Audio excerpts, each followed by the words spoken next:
도희 최원준, The Existors. 손끝이 떨린다. 이유를 묻는다면 대답할 수 없다. 다만 나는 알고 있을 뿐이다. 지나온 시간의 파편들이 영혼 깊숙이 박혀 유리 조각처럼 날카롭게 존재를 증명하고 있음을. 사람들은 내게 물었다. 왜 그토록 파란만장한 길을 걸었느냐고. 서정의 문과에서 차가운 공학으로, 냉철한 경영의 경랑으로, 그리고 마침내 모든 학문을 꿰뚫는 새로운 체계를 창조해낸 이유를 묻는 그들의 눈빛에는 의아함과 우려가 교차했다. 그럴수록 나는 속으로 미소 짓는다. 겉으로 드러난 궤적은 방황처럼 보였을 것이다. 하지만 나의 인생은 애초부터 길이 아니었다. 그것은 끊임없이 생성되는 틈이었다. 세계의 웅장한 질서와 나라는 미세한 존재 사이의 틈.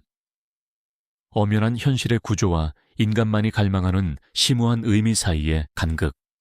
그 틈이 너무나 광대하고 아득했기에 나는 평생을 바쳐 그 균열을 메우는 방법을 연구해 나만의 견고한 다리를 건설하고자 했다. 전인류나 엑시스터스는 그 간절한 염원에서 탄생했다. 그것은 철학의 사유도 공학적 논리의 냉정함도 아니다. 심리학의 통찰이면서 동시에 존재의 본질을 빚어내는 예술이며 무엇보다 무너져가는 현대를 살아가는 인간의 영혼을 구하는 구조물이다. 이 짧은 자서전은 그 궁극의 다리를 세우기 위해 한 인간이 얼마나 처절하게 부서지고 해체되고 다시 가장 뜨거운 진실로 재건되었는지에 대한 조금은 거칠고 때로는 지독하게 아팠던 기록이다. 나의 근원은 본래 말과 감성의 사람이었다. 새벽의 고요 속에서 시를 쓰며 내면의 슬픔에 공명했고 낡은 역사책의 한 줄에서 인류의 굴곡진 비극과 숭고한 희망을 일궈냈다. 나의 심장은 사유와 서사로 맥동했다. 그러나 수능이란 체계 속에서 낮은 점수에 카오스 속에 빠진 나는 그 환경에서 빠져나올 나만의 답을 찾아보려 애썼다. 그 결과 대학은 지방사립대 토목공학이었다. 지금 모든 파편을 끌어모아 돌이켜보면 그것은 단순한 선택이 아니라 나의 영혼을 벼려내기 위한 필연에 가까웠을지도. 첫 구조역학 수업. 칠판 위에 그려진 H빔의 단면을 마주했을 때 나는 묘하게 숨이 막히는 압도감을 느꼈다. 모멘트에 대하여 대학 교수는 지극히 공학적인 진리를 말했지만 그 순간 내 심장으로 파고든 문장은 달랐다. 힘은 모멘트와 함께 흐르는 것이다. 그리고 모든 구조물은 그 흐름을 견뎌내야 한다. 인간 또한 그렇게 경랑의 세월을 고독하게 버티는 존재다. 하중, load, 내력, capacity, 전단, shear, 좌굴, buckling.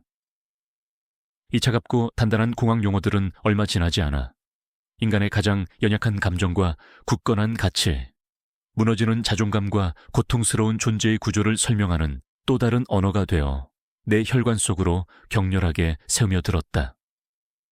그 밤을 잊을 수 없다. 밤샘 과제에 지쳐 잠시 펜을 놓았을 때 문득 햄릿의 독백이 뇌리를 강타했다.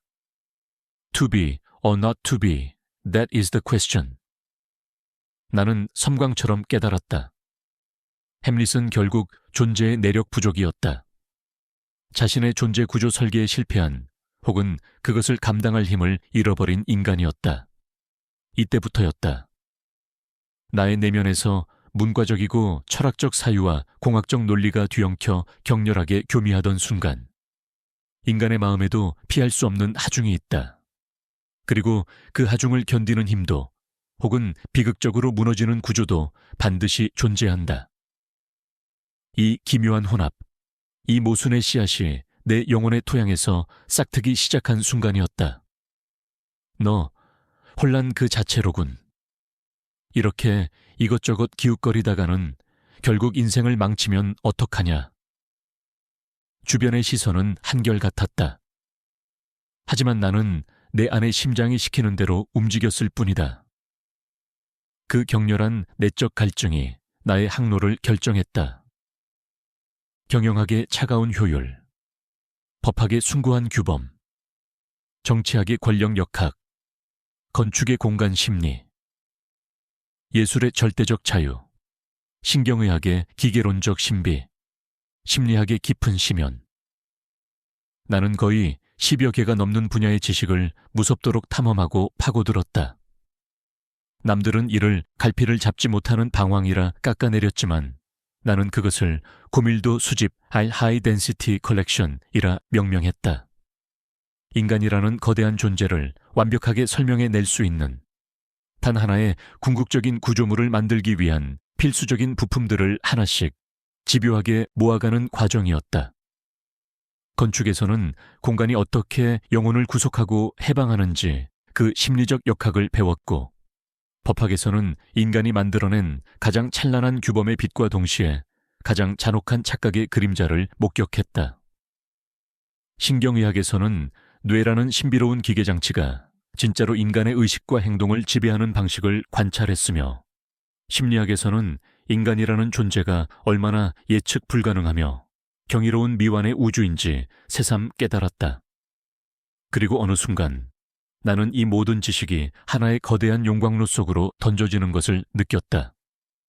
나는 단순히 전문가 스페셜리스트가 아니라 이질적인 것들을 섞어 새로운 가치를 창조하는 인간 존재에 대한 연금술사, 알케미스트가 되고 있었다. 학문이라는 차가운 원석들을 융합하여 인간이라는 존재에서 가장 순도 높은 의미의 금을 추출하려는 미친 듯이 아름다운 시도를 하고 있었던 것이다. 냉철하고 치열했던 컨설턴트 시절, 나의 손을 거쳐 수많은 기획서가 만들어졌고 완벽한 전략이 수립되었으며 복잡한 조직의 문제가 명쾌하게 진단되었다. 나는 논리와 효율의 최전선에서 승승장구했다. 그러나 시간이 흐를수록 이 모든 성과와 화려함 뒤편에서 이상하고 섬뜩한 허무감이 나의 뒤통수를 차갑게 때렸다. 전략과 설계가 아무리 완벽하고 치밀해도 그것을 실행해야 할 사람, 휴먼 빙의 마음이 바뀌지 않으면 모든 것은 신기루처럼 허공으로 사라져버렸다. 조직의 성패를 가르는 것은 결국 종이 위의 논리가 아니라 존재하는 인간의 의지였다. 나는 그때 처음으로 나의 공학적 지식으로는 설명할 수 없는 존재의 문제를 절실히 느꼈다. 개인, 조직, 기업 내 모든 성과 이전에 그 모든 것을 지탱해야 할 인간의 존재 자체가 내부로부터 무너져 있었음을 직시했다. 아무리 최첨단의 설계를 내주더라도 기초, 파운데이션가 부실한 건물은 반드시 무너진다는 것을 공학에서 배운 그대로 나는 수많은 조직과 인간의 무너지는 모습에서 재확인하기 시작했다. 그 균열은 너무나 분명했다. 그렇게 MBA로 다시 발걸음을 틀었다. 경영, 리더십, 조직 행동, 그리고 변화의 가장 첨단 기술이라 생각하는 코칭. 이 학문들은 냉정하게 성과를 추구했지만 동시에 인간의 변화와 성장에 대한 깊은 존중을 담고 있었다. 나는 그 치열한 배움의 장에서 평생 추구했던 공학과 인문학, 철학과 비즈니스의 궁극적인 결합을 완성하기 위한 마지막 퍼즐 조각을 얻게 되었다. 나는 평범한 코치로 머무르기를 거부했다.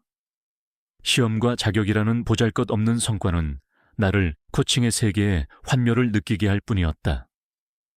그저 나의 소명은 코칭이라는 실천적 행위를 넘어 시대를 관통하며 영원히 남을 학문을 건설하는 것이었다. 21세기 인간의 고독과 소외를 치유할 새로운 인간학이자 무너진 존재를 회복시키는 가장 정교한 기술이며 격변하는 삶 전체를 안내하는 나침반 같은 종합체계여야만 했다. 그 간절한 탐색과 사투 끝에 마침내 그 이름이 태어났다. 전인륜학 엑시스토스. 엑시스턴스 실존 존재와 이토스 품성 윤리의 신성한 결합.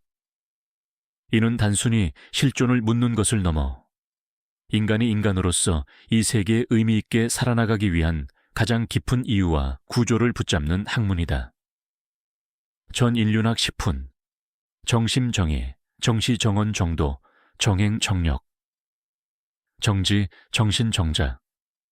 나는 냉철한 공학도로서, 그리고 뜨거운 철학자로서 한 인간이 삶의 하중에 무너지지 않기 위한 궁극적인 구조 설계를 이 10개의 강철 같은 기둥 위에 비로소 완성해냈다. 라이프벨이라는 법인기업은 이렇게 창립되었다. 단순한 돈이나 성공을 쫓기 위해서가 아니라 한 인간이 자신의 실존을 굳건히 지탱하며 살아가기 위한 내력의 철학을 전하기 위해. 그것이 나의 유일한 소명이었다. 코엑스에서 열린 코칭 컨페스티벌에서 수많은 코치, 리더, 기업가들이 운집한 무대에 전인륜학 HXD로 우리 라이프벨이 섰을 때 나의 심장은 창조의 열기로 미친 듯이 뛰었다. 나는 그들에게 차가운 수치나 경영학의 그래프가 아닌 온전한 인간의 존재의 구조도를 내보였다. 우리는 단순히 성공의 기술을 가르치는 기술자, 테크니션가 아닙니다.